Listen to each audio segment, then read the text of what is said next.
So, and watch this if you're confused. So there's two ways that you can hollow out your piece. And the first way I showed to the other class, and it was, I had this solid foot. You can tell me if I stay in the zone. You can be my cinematographer. You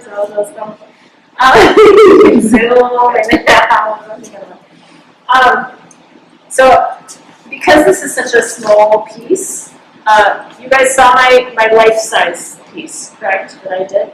That was a large piece, so I had to cut that in sections and then hollow it, because what we want is we want the thickness of your clay wall to be no more than 1 inch, maybe even a little less, okay? But you also want it to be the same everywhere, because if it's not the same, it'll shrink in one place and it will crack.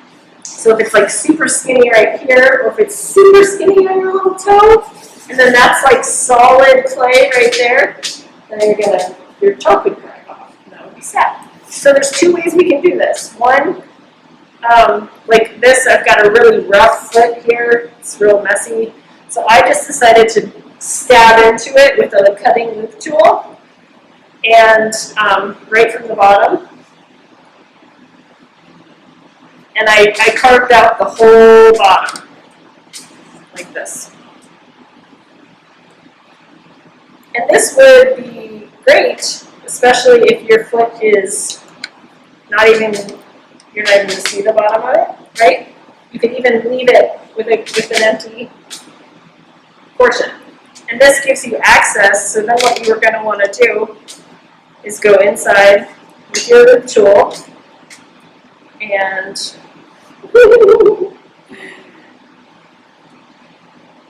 make a wall thickness by removing clay of 1 inch or less. So what I want you guys to do, come over here, I want you to pinch here, and then I want you to pinch here, okay? Feel that? So the only way that I know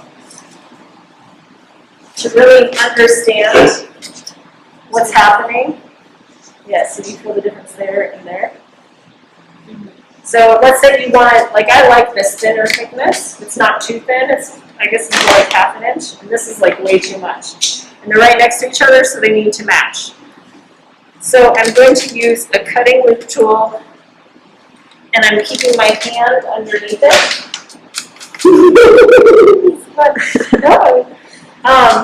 Because here's the other thing, if you just have it setting here, and you start digging into it, you don't have any connection point. So you can't know how deep you're going.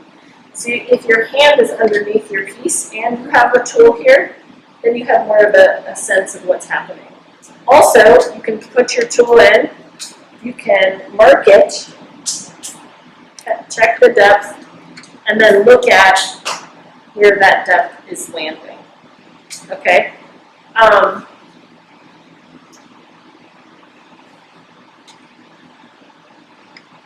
Use always and only a rounded cutting loop tool. We have some over there that have a straight edge. But what happens if I use a straight edge in here? Bubbles? Like holes? Bubbles? What'd you say? Like hole, like it'll start, like I don't, yeah. Oh.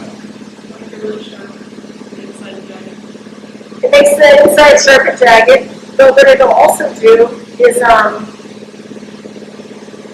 it'll be like suddenly you have a really, if you had a sharp edge there, you'll have a skinny spot next to a wider spot. Whereas this keeps it gradual. Is that versus that, you can kind of know what's happening a little bit better. And now I gotta fix it. So the good thing with clay is you can fix it while it's still wet. Okay, so that's one option, to just go after it by digging in wherever you want from the bottom. Then if you want to, so then step 2, needle tool. I'm already on the This is insurance, especially if you're not familiar with working with clay and you want your piece to survive.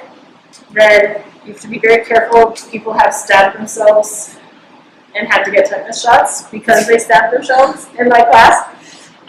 So this you have to be more careful. But I'm literally, and I'm going to set it down, going to stipple the interior of my foot. And with this, if I go all the way through, like this, that's fine because I can just come along the outside and heal the surface. For the toes, don't try to hollow the toes, but do try to get your needle tool poked in to those areas so that the air can be more evenly distributed, right? Okay, so then once you've done that, in this method or in the other method that you want to do, unless you want to do this method, what you would do here if you wanted to close that back up, I will show you.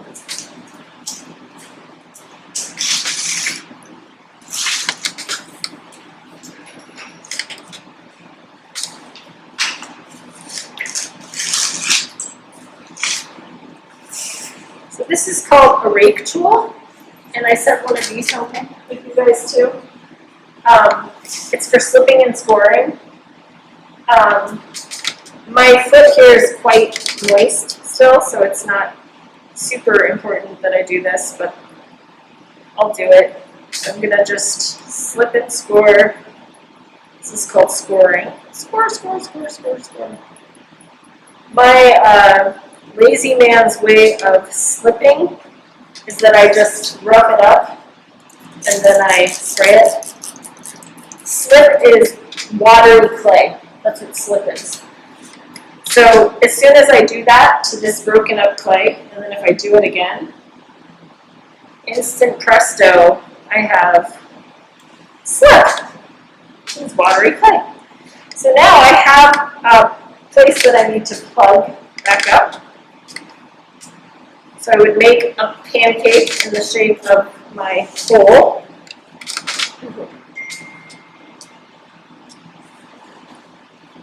And then I would, actually for this, I like to add little bits at a time. But again, I'm like pressing it in while maintaining the whole inside of the piece. So it's like you're kind of smushing the two walls together and making a little pancake. Cap.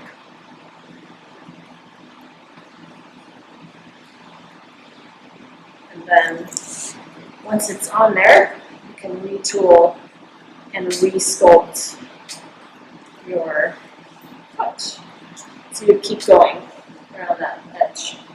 I'm kind of liking my two openings that I've got happening here. It's like,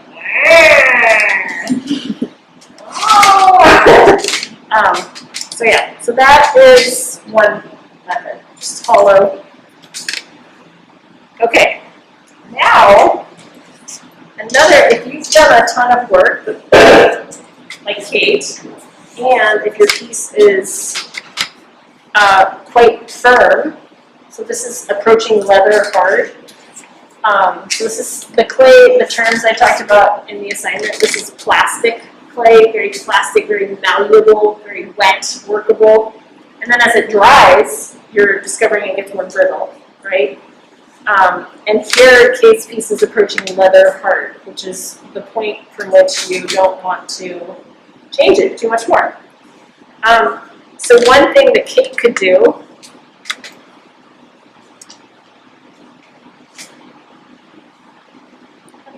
Kate? Thinking about coming up with this. Yeah. Opening up this hole at the top so you can A foot butt? Yeah. So let's do that. Let's get a wire.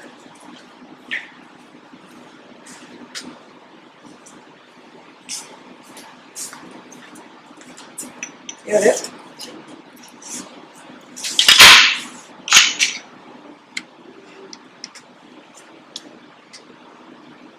Nice. Look at that perfectly. Let's play. So what's great about this method now is she has two very clean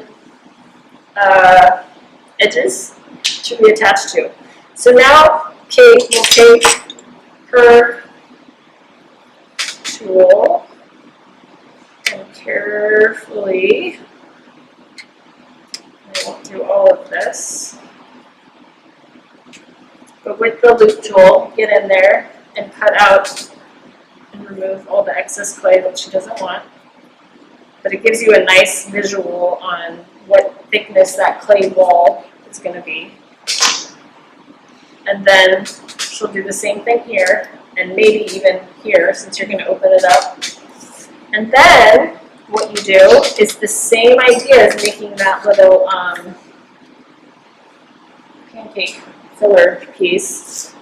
Once she's ready to reattach, she'll score her two edges, slip, add water. I'm not Julia Childs, I don't have like the I need the pre-made one. So we can reattach these together. And the same to this, and then they're so nicely sculpted and they're so firm that they'll just suck back together. The thing you want to really work on when you're pushing things back together, especially if they get hard, is I'm going to do it here, but let's see if we can get sort of zoom in on this. I'm going to make sure this is wet. This is how you kind of know that you're going to get a good suction attachment.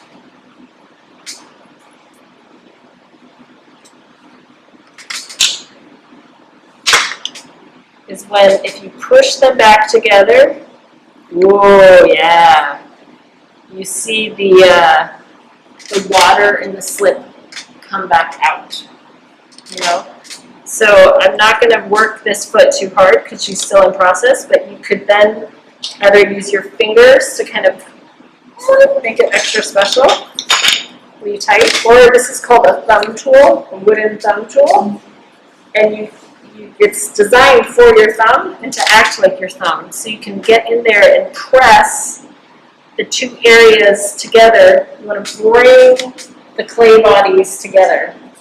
And this is a great tool to kind of like work these together. And then if you need to add any, but after you hollow, even on this, look at that. It's on there. Oh, that's good. That was a good. After you've hollowed this, what step did I skip? Stab. Yes. The deadly, the needle tool. So getting in there, because this is your insurance. So I don't, I know this is new to a lot of you. I will post this very funny, my first demo ever on video. Thank you, Sky. Hopefully it will be helpful. And, but if it's not perfect, don't worry, we'll fix it and we'll work on it together next week. But I would like you to get them hollowed and in relationship to each other. So if Kate and I were creating a piece here, ooh, that's kind of interesting. The broken foot piece, and I've got 2 feet, what kind of relationship am I going to be talking about with my 2 feet? And then how are they attached? Are they separate? Are they in conversation? Are they damaged? You can get as metaphorical as you want to and expressive. Because feet are weird, alien, cool.